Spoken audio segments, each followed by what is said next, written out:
Halo Law Friends, kembali lagi dengan saya Fitri di podcast Bincang Seru dengan narasumber yang sangat luar biasa sekali, yaitu Pak Komang. Selamat datang di podcast Bincang Seru, Pak Komang. Terima kasih atas undangannya. Oke, Pak Komang ini seorang jurnalis ya Pak?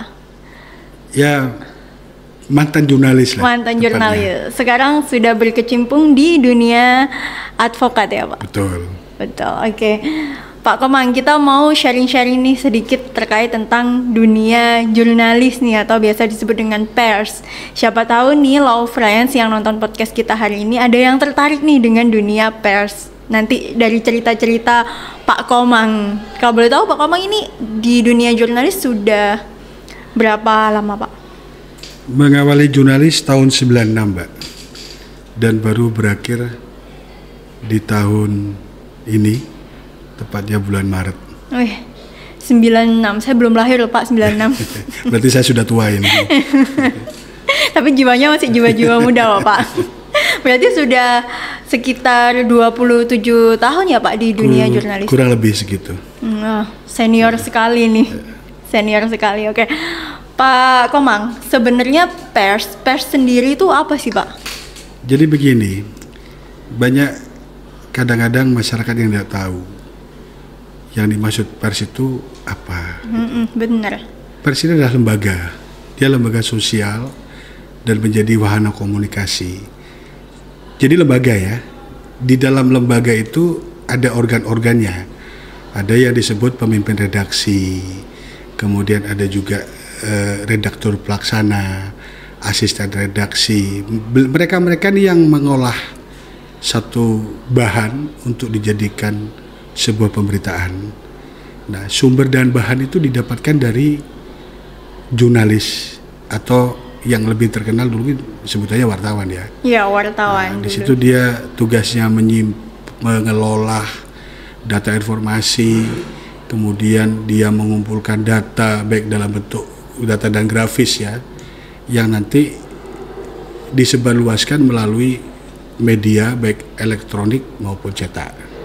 Itulah persnya itu, Mbak. Pers, itu yang disebut dengan pers ya Pak. Jadi pers ini lembaganya ya? Lembaganya. Lembaga yang di dalamnya itu ada beberapa komponennya itu. Betul, tadi ada yang bagian redaksi dan lain sebagainya yang mengumpulkan berita. Betul. Untuk dijadikan sebuah pemberitaan yang akan dikonsumsi oleh masyarakat gitu. Betul, Pak. Betul. Oke.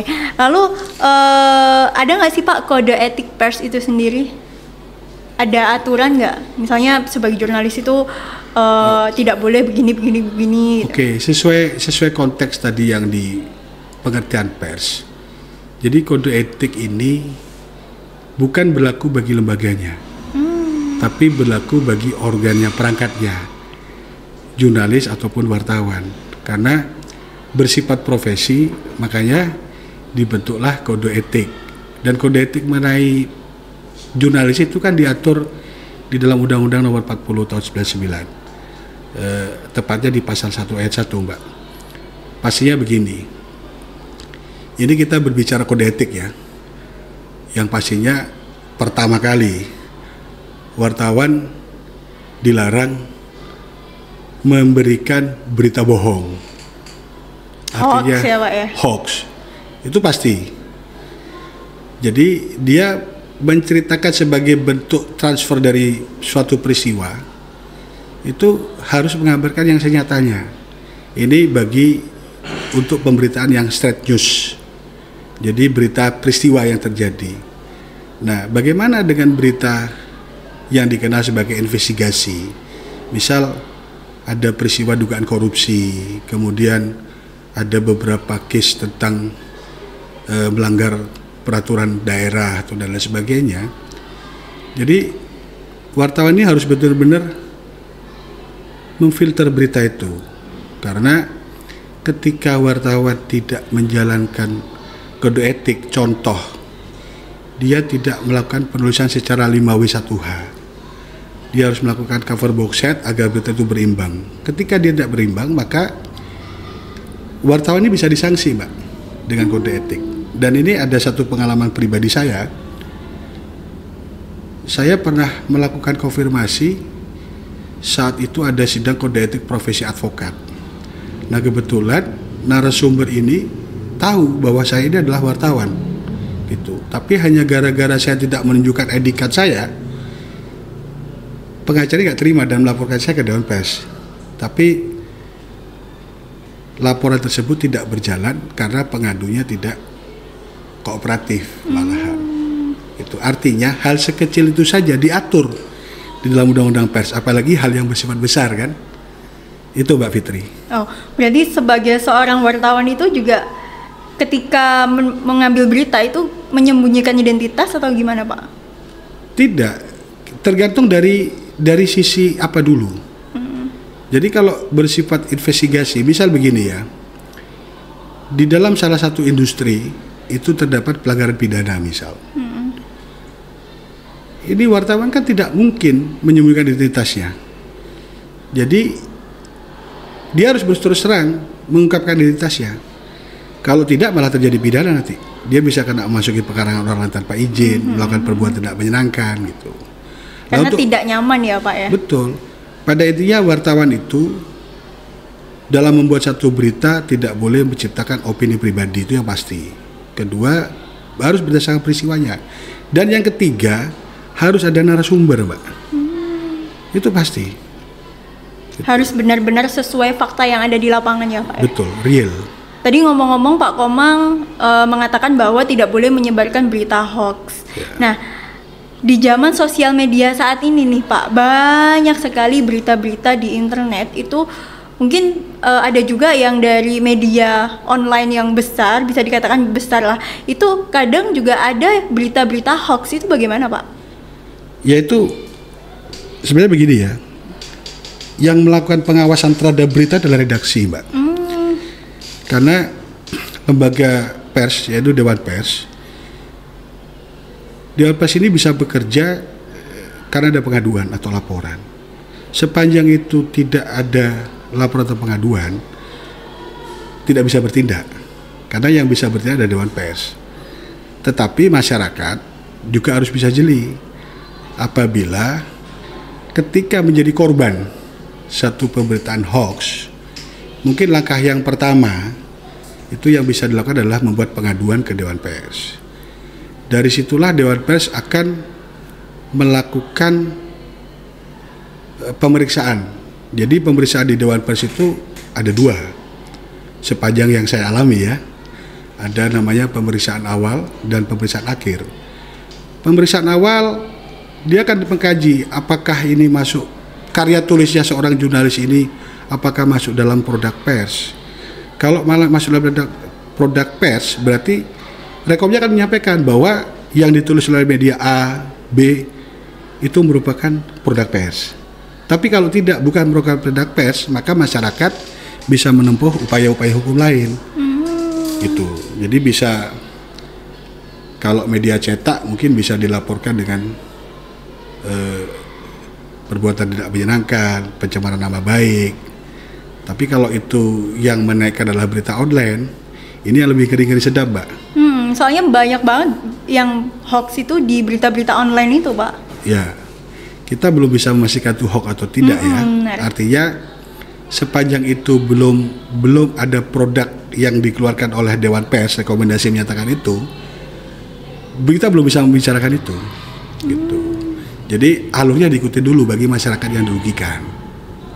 Jadi masyarakat ini yang harus jeli ya Pak ya? Betul. Ini termasuk hoax atau tidak gitu. Dilihat dari apa tadi yang dari pers itu tadi ya Pak ya? Ya. Oke. Ada nggak sih Pak peran masyarakat untuk pers itu sendiri? Dunia pers itu sendiri? Pastilah. Masyarakat ini termasuk dalam organ pers karena dia sebagai narasumber, Mbak. Jadilah narasumber yang cerdas. Jadi contoh ini mengatakan peristiwa A memang terjadi, tapi mereka tidak paham bahwa dalam peristiwa itu sudah selesai. Kemudian masyarakat ini curhatlah bertemu dengan wartawan dan menceritakan. Nah, kesalahannya terbesar mungkin wartawan ini menampung informasi begitu saja tanpa melakukan satu cover box set, ya kan? Ini fatal, Mbak. Makanya masyarakat sangat berperan Makanya jadilah masyarakat yang menjadi narasumber yang profesional. Jangan juga memberikan sumber yang sesat. Kasihan juga wartawannya. Itu Mbak Fitri. Kadang wartawan ini sudah benar-benar ya Pak ya mencari informasi, tetapi kadang masyarakatnya ini yang terkadang tidak jujur atau bagaimana gitu ya Pak. Sebenarnya jujur, cuma berlebihan. Hiperbola ya, terlalu dilebih-lebihkan. Misalnya terlalu. masalahnya tidak terlalu besar tetapi dibesar-besarkan. Betul. Akhirnya yang terjadi adalah beritanya ini lebay gitu. Betul. Gitu, Mbak. Oke Pak Komang. Jadi peran masyarakat itu ada di dalam pers itu sendiri, terus kemudian dunia jurnalis nih Pak, suka dukanya ada nggak sih Pak selama 27 tahun bergelut di dunia jurnalis? Ya, kan pasti banyak banget berita-berita yang diliput betul. sama Pak Komang. Apapun profesi dan pekerjaannya pasti berisiko. Tapi resikonya wartawan lebih berat juga sih Mbak, menurut saya ya. Karena ketika kita mempublikasikan sebuah kasus yang namanya intimidasi, teror, ancaman, itu pasti, dan itu saya alami. Ketika saya pernah mengungkap sindikat narkotika di salah satu penjara di Jawa Timur, banyak sekali tekanannya. Dia datang dari mana-mana, gitu. Artinya sebenarnya profesi wartawan ini sangat rentan.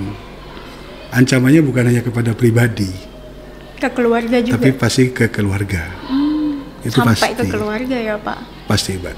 Apalagi berita-berita yang diliput itu adalah berita-berita yang sensitif ya Pak. Betul. Sensitif, dan beritanya memang mereka benar-benar melanggar hukum sebenarnya. Cuma kejahatannya, takut ketahuan gitu kejahatannya ya Pak. terkonspirasi. Jadi karena terungkapnya konspirasi itulah akhirnya wartawan itu mendapatkan intimidasi, ancaman, gitu Mbak. Itu sih yang saya alami. Itu dukanya ya Pak. Sukanya. Kalau sukanya pasti, kalau menjadi wartawan itu kan banyak saudara Mbak. Pastinya setiap hari itu nambah narasumber dan nambah saudara.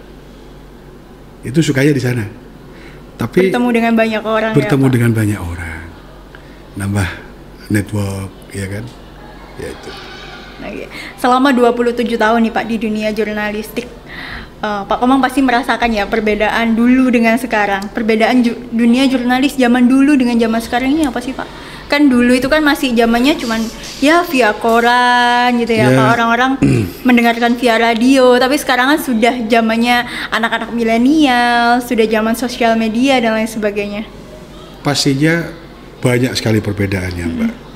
Tapi di profesi wartawan sendiri yang sangat membedakan adalah kebebasan pers. Kebebasan pers. Ya.